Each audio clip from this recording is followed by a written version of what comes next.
اہم خبر سے بلیٹن کا آغاز کریں گے۔ آپریشن غزب الحق کے تحت پاک افواج نے افغانستان میں کامیاب فضائی کارروائیاں کی ہیں۔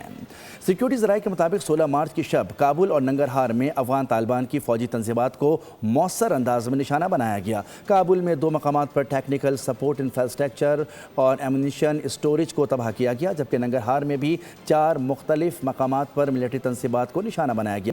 اہم خبر سے بلیٹن کا آغاز کریں گے۔ آپریشن غزب الحق کے تحت پاک افواج نے افغانستان میں کامیاب فضائی کارروائیاں کی ہیں۔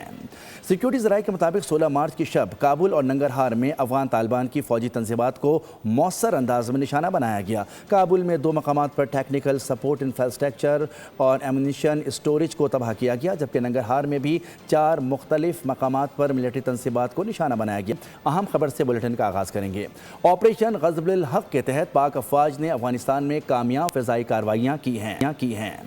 سیکیورٹی ذرائع کے مطابق 16 مارچ کی شب کابل اور ننگرہار میں افغان طالبان کی فوجی تنصیبات کو مؤثر انداز میں نشانہ بنایا گیا۔ کابل میں 2 مقامات پر ٹیکنیکل سپورٹ انفراسٹرکچر اور ایمونیشن اسٹوریج کو تباہ کیا گیا، جبکہ ننگرہار میں بھی 4 مختلف مقامات پر ملٹری تنصیبات کو نشانہ بنایا گیا۔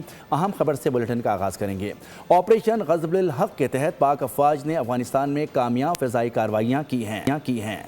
سیکیورٹی ذرائع کے مطابق 16 مارچ کی شب کابل اور ننگرہار میں افغان طالبان کی فوجی تنصیبات کو مؤثر انداز میں نشانہ بنایا گیا۔ کابل میں 2 مقامات پر ٹیکنیکل سپورٹ انفراسٹرکچر اور ایمونیشن اسٹوریج کو تباہ کیا گیا، جبکہ ننگرہار میں بھی 4 مختلف مقامات پر ملٹری تنصیبات کو نشانہ بنایا گیا۔ اہم خبر سے بلیٹن کا آغاز کریں گے۔ آپریشن غزب الحق کے تحت پاک افواج نے افغانستان میں کامیاب فضائی کارروائیاں کی ہیں۔ سیکیورٹی ذرائع کے مطابق 16 مارچ کی شب کابل اور ننگرہار میں افغان طالبان کی فوجی تنصیبات کو مؤثر انداز میں نشانہ بنایا گیا۔ کابل میں 2 مقامات پر ٹیکنیکل سپورٹ انفراسٹرکچر اور ایمونیشن اسٹوریج کو تباہ کیا گیا، جبکہ ننگرہار میں بھی 4 مختلف مقامات پر ملٹری تنصیبات کو نشانہ بنایا گیا۔ سبسکرائب کریں اور بیل دبائیں تاکہ کوئی خبر رہ نہ جائے۔